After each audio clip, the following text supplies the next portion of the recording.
Good morning students. आज फिर आपका वेलकम है हमारी ऑनलाइन मैथमेटिक्स की क्लास में। तो आज से हम नया टॉपिक शुरू करने जा रहे हैं और वो टॉपिक है हमारा प्रोबेबिलिटी। सभी बच्चे इस टॉपिक को अच्छी तरीके से अंडरस्टैंड करेंगे और इसके नोट्स को अच्छी तरीके से नोट्स बनाएंगे और एक एक क्वेश्चन को बेसिक कंसेप्ट समझने के बाद सॉल्व करेंगे। तो चलिए स्टार्ट करते हैं। सबसे पहले इंट्रोडक्शन की प्रोबेबिलिटी होती क्या है। कभी कभी आप देखते हो कि एग्ज़ाम दे दिया, फिर आपको ये पता नहीं होता, आप सोचते रहते हो कि पता नहीं मैं पास होऊंगा या नहीं होऊंगा। अच्छा, बादल गरजते हैं तो आप सोचते हो पता नहीं बारिश आएगी या नहीं आएगी। जब क्रिकेट मैच हो रहा होता है आईपीएल, तो आप सोचते हो कि पता नहीं कौन सी टीम जीतेगी। और जब हम कोई सिक्का उछालते हैं तो आपको ये पता नहीं होता कि हेड आएगा या टेल आएगा। तो जो चांसेस हैं कि ये जो जिसको हम कहते हैं अनसर्टिनिटी, हमारी जो अनिश्चितता है कि हम ये सोचते हैं कि क्या आएगा, जिस पे हमारी ये क्यूरियोसिटी हो कि हम पहले ही प्रिडिक्ट ना कर सकें, पहले ही ना बता सकें कि हेड आने वाला है या टेल आने वाला है, बारिश आने वाली है या नहीं आने वाली है, मैच हम जीतने वाले हैं या नहीं जीतने वाले हैं। तो इसको कहते हैं हम अनसर्टेनिटी। जो फिनोमेना है अनसर्टेनिटी, जब हम इसको न्यूमेरिकली रिप्रेजेंट करते हैं, फिगरों में लिखते हैं, तो that representation is called as probability. So what is probability? When a coin is tossed, we cannot predict the result whether it is head or tail. तो जब हम एक सिक्का उछालते हैं तो हम ये प्रिडिक्ट नहीं कर पाते कि हेड आएगा टेल। और again when we throw a die, आपको पता है डाई जो होती है जिसमें वो जब हम लूडो खेलते हैं तो वो जो लूडो की जो गोटी होती है उसको डाई कहते हैं। उस पर 6 फेसेस होते हैं और हर एक फेस पे किसी में 1 लिखा, 1 बिंदु होता है, किसी में 2 होते हैं, किसी में 3 होते हैं, किसी में 4, किसी में 5 और किसी में 6। टोटल मैक्सिमम बिंदु 6 होते हैं। जब वो डाई थ्रो करते हैं, we cannot predict which ways will come. हमें पता नहीं कि डाई पे 1 आएगा, 2 आएगा, 3 आएगा, 4 आएगा, 5 आएगा या 6 आएगा। So in these kinds of experiments, तो इस तरह के जो एक्सपेरिमेंट्स हैं, देर इज़ ऑलवेज अनसर्टिनिटी। तो हमेशा हमें ये अनिश्चितता रहती है कि रिजल्ट क्या आने वाला है, हम इसको पहले ही प्रिडिक्ट नहीं कर सकते। चाहे सिक्का उछालें, चाहे मैच हो रहा हो, तो हम पहले ही इसको प्रिडिक्ट नहीं कर सकते। तो प्रोबेबिलिटी क्या है? यही अनिश्चितता का जो, जब हम इसको न्यूमेरिकल लिखते हैं, तो जब हम सिक्का उछालते हैं, हेड आएगा टेल आएगा, कितने चांसेस हैं? 50-50। हेड भी आ सकता है और टेल भी। ये जो न्यूमेरिकल रिप्रेजेंटेशन, जब हम इसको 50-50 में लिखा, this is called as probability. So probability क्या है? The numerical representation of phenomenon of uncertainty is called as probability. तो जब हम किसी भी, ये जो अनिश्चितता है कि हम बता नहीं पा रहे कि हेड आएगा टेल आएगा, हम मैच हारेंगे या जीतेंगे, हम पास हो जाएंगे या फेल हो जाएंगे, तो इसकी जो फिनोमेनन है, इसको जब हम न्यूमेरिकली लिखते हैं, तो the numerical representation of phenomena of uncertainty is called as probability. तो इसी को हम प्रोबेबिलिटी कहते हैं। जब हम इस बात को, जो अनिश्चितता है, इसको जब हम न्यूमेरिकली रिप्रेजेंट करते हैं, तो इस न्यूमेरिकल रिप्रेजेंटेशन को हम कहते हैं probability. It is noted by P of E. कोई भी इवेंट हो, तो चाहे हेड आने का इवेंट हो या टेल आने का इवेंट हो, हारने का इवेंट हो या जीतने का इवेंट हो, तो उसको हम किससे रिप्रेजेंट करते हैं? P, probability of event. कोई भी इवेंट हो सकता है। For example, in an experiment of tossing a coin, the possible outcomes are head comma tail. तो जब हम एक सिक्का उछालते हैं तो क्या क्या आ सकता है? या हेड आ सकता है या टेल। तो आउटकम्स कितने हैं, रिजल्ट्स कितने हैं? 2। या हेड आएगा या टेल आएगा। सो प्रोबेबिलिटी ऑफ हेड, तो हेड आने की प्रोबेबिलिटी क्या है? 1/2। टोटल इवेंट में से 1/2 चांसेस है, 50 चांसेस है। तो टोटल इवेंट्स 2 हैं और हेड आने का चांस 1 है, 1/2। इस तरह टोटल जो हमारे आउटकम्स हैं वो 2 हैं, और टेल आने के चांसेस भी हैं 1/2, तो 1/2। तो ये जो हमने जो, ये हमारा फिनोमेना ऑफ अनसर्टिनिटी है, इसको हमने न्यूमेरिकली लिखा 1/2 और 1/2 में, this is called as probability. So probability of coming head, तो हेड आने के चांसेस क्या हैं 1/2 और टेल आने के चांसेस भी हैं 1/2।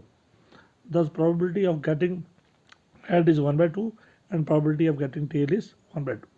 तो या तो हेड आएगा या टेल आएगा, तो चांसेस क्या हैं, टोटल आउटकम्स 2 हैं, 2 में से हेड आएगा, एक चांस है हेड आने का आउट ऑफ 2, और टेल आने का भी एक चांस है आउट ऑफ 2। तो जैसे ही हमने इस फिनोमेनन को कि हेड आएगा या टेल आएगा, इसको हमने न्यूमेरिकली लिखा है, प्रोबेबिलिटी ऑफ हेड भी 1/2 है, प्रोबेबिलिटी ऑफ टेल भी 1/2 है। जब हमने इन चीज़ों को न्यूमेरिकली लिखा, this is called as probability.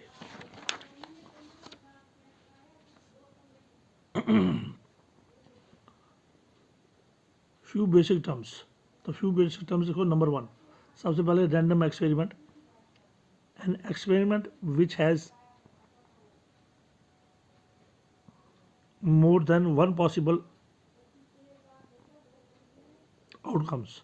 तो ऐसा एक्सपेरिमेंट जिसमें एक से ज़्यादा रिजल्ट आने वाले हो, and it is not possible to predict the outcome in advance, और पहले ही हम ये ना पता लगा सकें कि रिजल्ट क्या आने वाला है। ऐसा एक्सपेरिमेंट जिसमें एक से ज़्यादा रिजल्ट आने वाले हों और हम पहले ये बता ना सकें कि रिजल्ट क्या होगा, इस तरह के एक्सपेरिमेंट को हम कहते हैं random experiment. For example, when a coin is tossed, we cannot predict whether the outcome is head or tail। जब हम सिक्का उछालते हैं हम पहले नहीं बता सकते कि हेड आएगा या टेल। अब देखिए, जब सिक्का उछालते हैं तो रिजल्ट 2 आने वाले हैं, या हेड आएगा, एक से ज़्यादा रिजल्ट, या टेल आएगा, तो हम पहले नहीं बता सकते हेड आएगा या टेल आएगा। दिस आउटकम इज हेड और tail, so such an experiment is called as random experiment. तो ऐसा एक्सपेरिमेंट जिसमें हम पहले से ही प्रिडिक्ट ना कर पाएँ कि रिजल्ट क्या आने वाला है, और साथ में हमें एक से ज़्यादा एक्सपेरिमेंट रिजल्ट आने वाले हों, तो उसको हम कहते हैं पॉसिबल रिजल्ट, आउटकम रिजल्ट जो हैं एक से ज़्यादा हों। जिस तरह हम सिक्का उछालते हैं तो एक से ज़्यादा रिजल्ट्स हैं, कौन से हैं, एक हेड और एक टेल, एक से ज़्यादा यानी कि 2 रिजल्ट्स हैं, और हम पहले से ही ना बता पाएँ कि रिजल्ट क्या होने वाला है।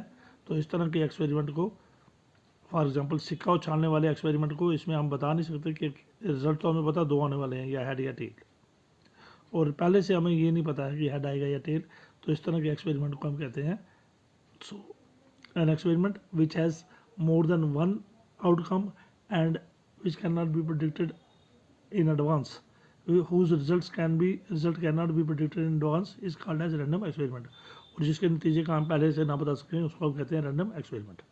चलिए, तो एक और टर्म लीजिए, outcome, a possible result of a random experiment। So a possible result of a random experiment is called as its outcome।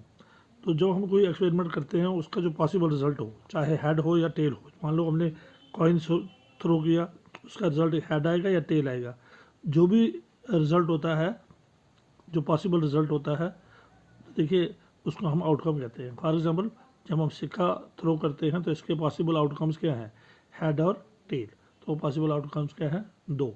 तो इन पॉसिबल आउटकम्स को, इन पॉसिबल रिजल्ट्स को हम कहते हैं आउटकम्स। तो जब हम सिक्का उछालते हैं तो 2 रिजल्ट आने वाले हैं, या हेड या टेल, तो इन 2 रिजल्ट्स को हम कहते हैं पॉसिबल आउटकम्स। इसके बाद for example, when a coin is thrown the possible outcomes are head and tail. जब हम सिक्का उछालेंगे तो पॉसिबल आउटकम्स कौन से, हेड या टेल। हमारी तीसरी टर्म है sample space. The set of all the possible outcomes of a random experiment is called as sample space, it is noted by S. तो जितने भी किसी रैंडम एक्सपेरिमेंट में जितने भी आउटकम्स होते हैं, जब उनका एक सेट बनाते हैं, मान लो हमने एक सिक्का थ्रो किया, for example in tossing a coin, possible outcomes कौन से हैं, हेड और टेल, और हेड एंड टेल का जब हम एक सेट बनाएंगे इसको हम कहते हैं सैम्पल स्पेस। तो sample space in tossing a coin possible outcomes are head and tail. तो सैम्पल स्पेस एस किससे पहचानते हैं, सैम्पल स्पेस को एस से। और सैम्पल स्पेस किससे बनती है, जो आउटकम्स हैं उनका सेट बनाते हैं। तो आउटकम्स क्या है, हेड और टेल, एस कमा टी, और इसका जो सेट बनाया जाता है इसी को हम सैम्पल स्पेस। सैम्पल स्पेस में हम क्या करते हैं, जो आउटकम्स होते हैं हेड और टेल या कोई भी आउटकम्स हो, डाई के आउटकम्स क्या होंगे 1 2 3 4 5 6, उनको जब सेट में रखा जाता है तो पहुंच जाती है सैम्पल स्पेस। तो सभी आउटकम्स को एक सेट में रख लो तो बन जाएगी sample space S. Sample point, each element of a sample space is called as sample point. तो सैम्पल स्पेस के अंदर जितने भी एलिमेंट्स हैं, ये एच एक एलिमेंट है, टी दूसरा एलिमेंट है, तो हर एक जो आउटकम है, हर एक जो एलिमेंट है उसको हम कहते हैं सैम्पल पॉइंट। तो सैम्पल स्पेस एस के अंदर एलिमेंट्स कौन से हैं, एच और टी, तो एच भी एक सैम्पल पॉइंट है और टी भी एक सैम्पल पॉइंट है। तो हर एक एलिमेंट जो है सैम्पल स्पेस का, उसको सैम्पल पॉइंट कहते हैं। इन अबाउ एग्जाम्पल, और इस एग्जाम्पल में सैम्पल स्पेस में हमारे जो एलिमेंट्स हैं H and T are sample points. ये जो एलिमेंट्स एच एंड टी है, they are H and T are sample points. So कल हम इसको फिर कंटिन्यू करेंगे। Thank you very much and have a nice day.